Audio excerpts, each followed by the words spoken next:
안녕하세요. 국어교사 박전현입니다. 오늘 새가 한 마리 있는데요. 이 새 이름이 왕눈물떼새입니다. 어딘가 모르게 분위기가 좀 슬슬해 보이죠. 자, 오늘 공부할 작품이 김현승 시인의 현대시 눈물입니다. 자, 이 시의 내용은 아들을 잃고 흘리는 눈물인데요. 자, 어떤 내용일까요? 아이를 잃은 슬픔의 극복, 김현승 눈물. 아이를 잃고 눈물을 흘리면서 다짐하는 순결한 삶. 자, 제가 늘 강조하는 것이 국어 공부는 외우는 것이 아니라 원리를 이해하는 것입니다. 그것을 위해서 본문 중심의 공부가 필요합니다. 문제풀이 중심 공부는 거의 실패합니다. 국어는 정답을 찾는 것이 아니라 주어진 상황에서 알맞은 답을 찾는 것 꼭 기억하세요. 여기에 강의 영상을 링크해 두었는데요. 한번 봤으면 좋겠고요. 자, 죽음 앞에 눈물은 슬픔이지요. 천붕지통, 하늘이 무너지는 아픔은 부모를 잃은 슬픔입니다. 상명지통, 눈이 머는 아픔이죠. 눈이 머는 아픔은 자식을 잃은 아픔입니다. 어느 것이 더 아플까요? 여러분들 부모를 잃은 것, 자식을 잃은 것 중 어느 것이 더 아플까요? 하늘이 무너지는 것은 있을 수 없지만 있을 수 없는 일이죠. 눈이 머는 것은 있을 수 없는 일입니다. 공자의 제자 자하는 아들이 죽은 슬픔으로 인해서 눈이 멀었습니다. 자식을 잃은 것이 당연히 더 아프겠죠. 이런 어린 아들을 먼저 보낸 그 슬픔을 인간만이 가질 수 있는 빛나는 진실 또는 가치로 받아들이며 순수한 삶을 생각하는 김현승 시인의 눈물입니다. 들어는 옥토에 떨어지는 작은 생명이고자 흠도 티도 금가지 않는 나의 전체는 오직 이뿐 더욱 값진 것으로 드리라 하올제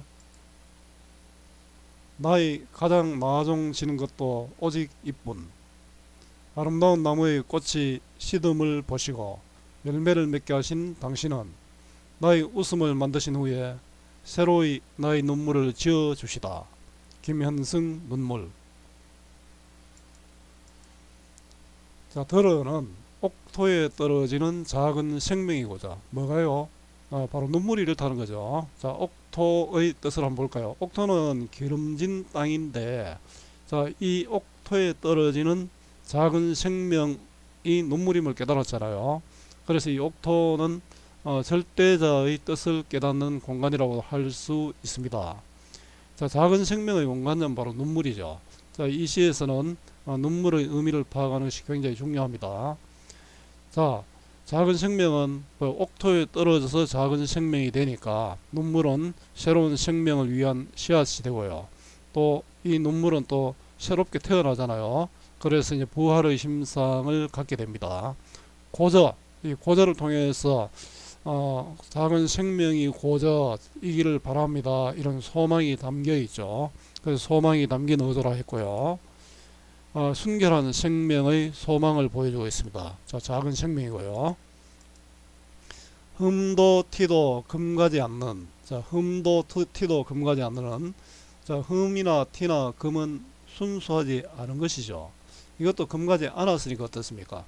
흠도 티도 금도 없으니 바로 순수한 것이 되겠죠. 나의 전체는 오직 이뿐, 내 모든 것이다. 나의 순수한 전체는 바로 눈물이다. 이런 뜻이죠. 나의 가장 순수한 것은 이것뿐, 눈물뿐이다. 그래, 내 의해서 모든 것을 버리고 순수함만 남으면 눈물뿐이다. 이러니까 절대 순수라고 할 수 있겠지요. 자, 순수함, 눈물이 오직 이뿐이다 했으니까 단정적이죠. 단정적 어조로서 슬픔을 극복하는 동기로 삼고 있습니다. 물론 영탄법에 쓰여있네요. 자, 절대 순수로서의 눈물, 자, 나의 전체가 되고요. 더욱 값진 것으로 드리라 하올제. 자, 누구한테 드립니까? 절대자한테 주는 거죠. 그래서 절대자를 향한 경건한 자세가 드러납니다. 나의 가장 나종지는 것도 오직 기쁨. 나종은 나중이죠. 이렇게 시에서 우리 맞춤법을 틀려도 허용하는 것을 시적 허용, 시적 자유라고 하죠. 자, 이렇게 오직 이쁨, 앞에서 이쁨이 다시 강조되죠. 그 절대적 가치를 강조하고 있고요. 근원적이고 순수함을 또 강조하고 있습니다. 눈물의 가치로서의 눈물입니다. 그죠? 눈물이 가치로서의 눈물이다. 그죠? 절대적 존재고요. 자, 1년에서 4년까지 보면은 점층적인 시상 전개를 보여줍니다. 점층은 점점 고조된다는 뜻이죠. 반대는 점강이죠. 아름다운 나무의 꽃이 시름을 보시고, 우리 꽃은 아름답고 뭐 이렇게 이해를 하는데요. 요 부분은 꽃이 조금 다른 의미가 있습니다. 바로 삶의 기쁨, 아름다운 나무의 꽃이 시들잖아요. 우리 삶에서도 기쁨이 있으면 사라질 수 있죠. 그래서 이거는 일시적이고 순간적이고 또 현상적이고 세속적인 가치다, 이렇게 이야기할 수 있고요. 열매를 맺게 한 당신은, 자, 요 갈로한 꽃과 열매는 대조가 되죠. 자, 열매는 삶의 결실이죠. 자, 삶의 결실이니까 이거는 또 다른 생명의 씨앗이 되잖아요. 그래서 영구적이고 궁극적이고 본질적이고 절대적 가치라고 할 수 있습니다. 자, 이 당신은 자아가 복종하는 절대자가 됩니다. 나의 웃음을 만드신 후에, 자, 웃음은 앞에 꽃에 해당되겠죠. 자, 삶의 기쁨 꽃이고요. 새로운 나의 눈물, 자, 눈물은 앞에 열매가 되겠죠. 열매, 고뇌와 시련을 통하여 도달한 절대 순수의 세계 됩니다. 자, 눈물을 지어 주시었다. 자, 여기도 지어 주시다, 단정적 어조를 통해서 신에게 의지하려는 마음이 드러납니다. 자, 꽃과 열매, 웃음과 눈물, 자, 대적 시어로 눈물의 궁극적 의미를 드러내고 있고요. 자, 눈물은 신이 내게 주신 선물이 되겠죠.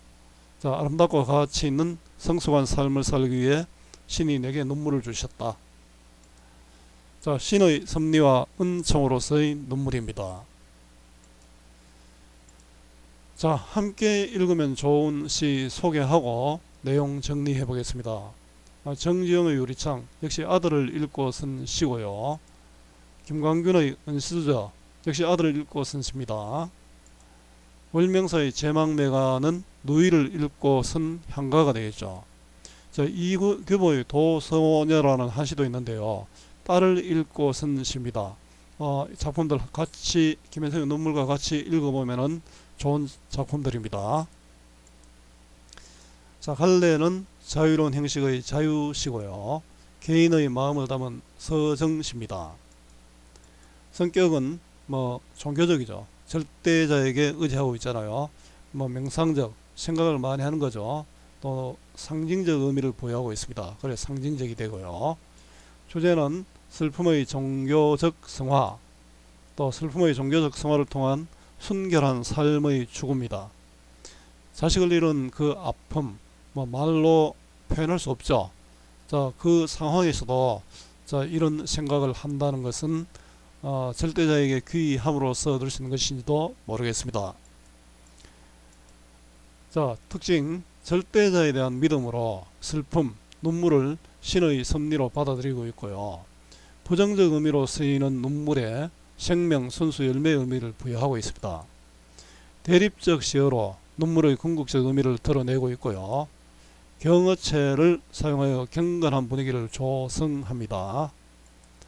자, 단정적인 어조의 독백으로 슬픔의 극복을 드러내고 있습니다. 자, 생략과 반복을 통해 자아의 의지를 또 드러내고 있고요.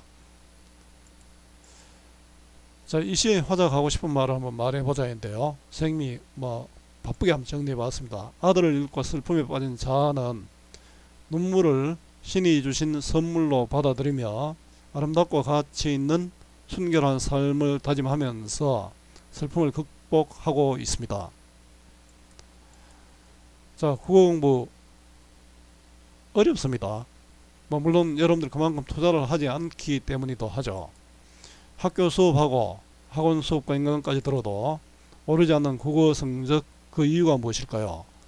배우는 공부가 아니라 익히는 공부, 문제풀이가 아니라 본문 중심의 공부가 필요합니다. 그래서 준비했습니다. 클릭하십시오. 고등학교 국어 공부 잘하는 법.